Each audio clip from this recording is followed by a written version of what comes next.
El asambleísta Leonardo Viteri presentó algunas observaciones al Código Integral Penal que está discutiendo la Asamblea, sobre todo en lo que refiere a la salud, sanciones por comercio de órganos, homicidio culposo, por mala práctica profesional, aborto, desatención de servicio de salud, etcétera. Asambleísta, buenos días, muchísimas gracias por acompañarnos. Son algunos temas, pero quiero empezar por el artículo 135 que habla sobre el homicidio culposo por mala práctica profesional.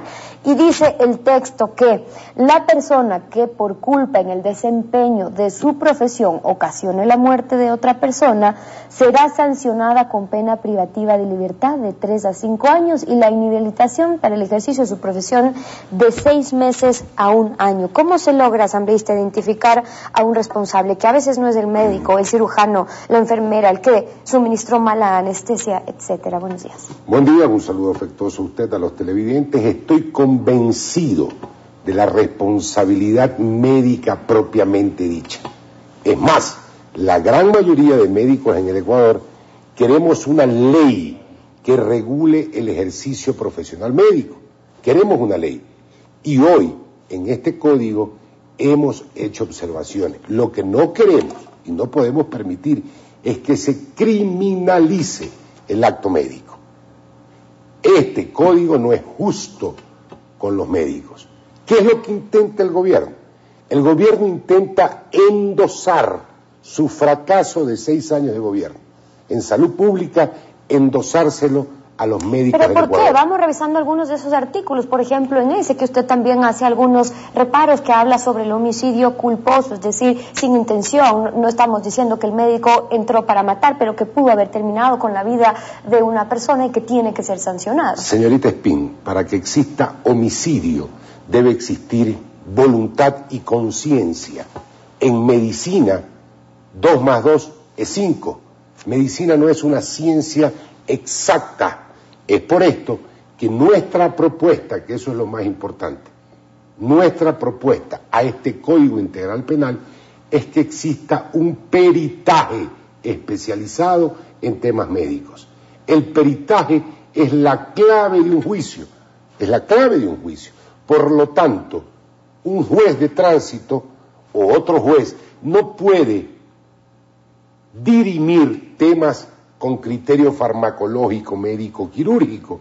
Por lo menos un juez que sepa la diferencia entre una aspirina y una faringitis. Ok, pero ahí expliquemos qué está haciendo el código cuando menciona el homicidio culposo y vale la diferencia del homicidio por dolo, doloso, de mala fe, con el deseo de hacer daño, como el asesinato premeditado.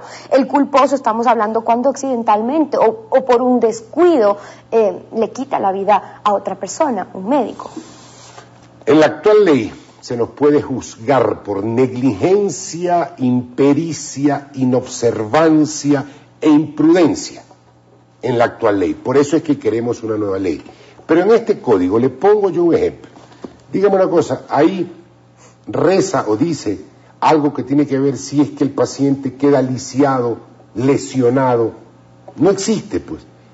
¿Qué pasa si el paciente por una negligencia, impericia, imprudencia o inobservancia queda discapacitado? ¿Qué propone usted entonces? Una nueva ley a través de lo que ya estamos haciendo, el Código Integral del Sistema Nacional de Salud, en el cual se dedicará un capítulo total a una ley que regule el ejercicio profesional en el área de la salud, porque no están solo los médicos. Hay odontólogos, obstetrices, tecnólogos, no es exclusiva, enfermera, no es exclusivamente el sector médico. Pero por eso usted dice que es redundante, dentro del archivo que nos ha enviado con las observaciones, que es redundante cuando se pone el tema de los profesionales de la salud, cuando se habla de la mala práctica profesional, porque es profesional. Pero ¿no le parece más bien que lo que habría que hacer es especificar quiénes son los responsables de la salud? Este artículo no es tan solo para los profesionales del área de la salud, es muy claro, a todos los profesionales. Así que si existe un homicidio culposo por parte de un economista, por parte de un arquitecto o de un ingeniero, también va a ser sancionado. El problema radica en que hay un discrimen y nos olvidamos del principio fundamental que ante la ley todos somos iguales, cuando dice que para otra profesión es 1 año y para nosotros es 3 años. Eso sí es un discrimen. Revisemos algunos casos que es importante que la gente cuando escucha sobre historias como las que vamos a presentar dice, bueno, ¿cuáles son las sanciones y cómo están tipificadas esas sanciones para los médicos en casos como estos? Veamos. Tras 48 horas de la muerte por supuesta mala práctica médica de Sonia García en la clínica Gastromed en Quito, apareció el médico que trató a la paciente. Que somos humanos, que no somos perfectos. Llevo 18 años haciendo cirugía laparoscópica y es la primera vez que me enfrento con este tipo de complicaciones. El esposo de Sonia relata que el médico le contó que la situación era difícil, pero cuando él decidió ir al quirófano, encontró a su esposa tendida en la mesa de operación. Los médicos, según él, ya no estaban. Pero yo pensaba que como las máquinas estaban funcionando, como se estaba escuchando el coraje, estaba escuchando el tema del... Seguía viva, ¿no? Pero no entendía por qué la abandonaron. ¿Por qué toman una actitud así, los profesionales? La mujer de 49 años murió por un corte de la arteria aorta, lo que le provocó un severo sangrado llegando al deceso de la paciente. El médico reconoce que fue un accidente. La complicación fue una lesión de los grandes vasos a nivel abdominal.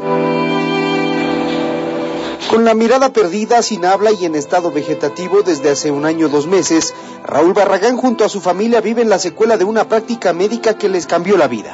Raúl entró como paciente del IES a la clínica San Francisco a operarse la rodilla. La cirugía no tuvo complicaciones, pero en el posoperatorio, para calmar el dolor, según la familia, el médico anestesista Gustavo Guevara habría inyectado fetanil, un medicamento 81 veces más fuerte que la morfina. Ahí empezó el drama. Ustedes atribuyen el estado actual del señor Barragán al paro respiratorio y no al medicamento inyectado.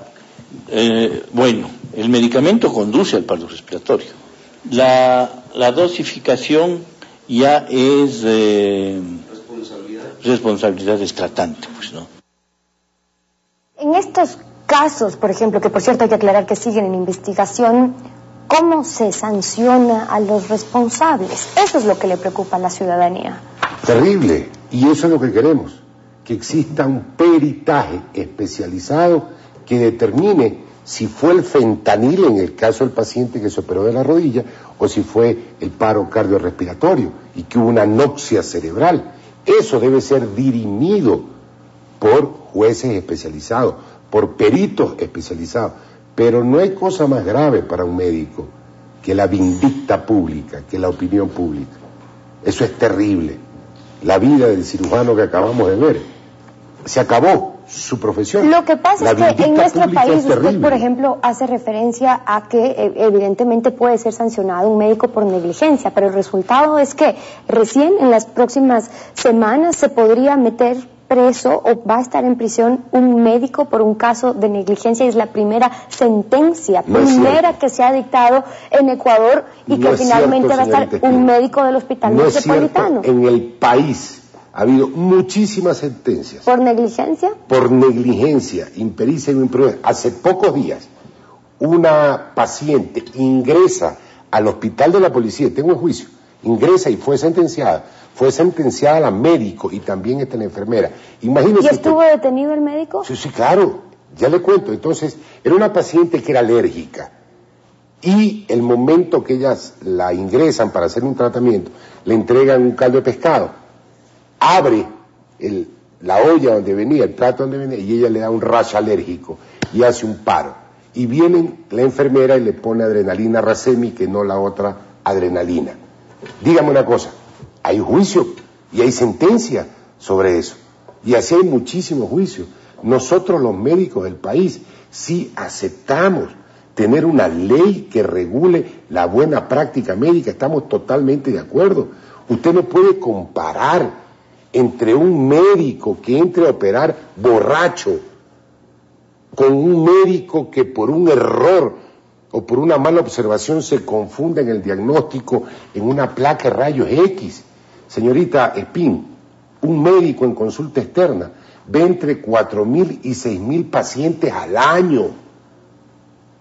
Usted puede imaginarse eso. Tenemos rangos de errores.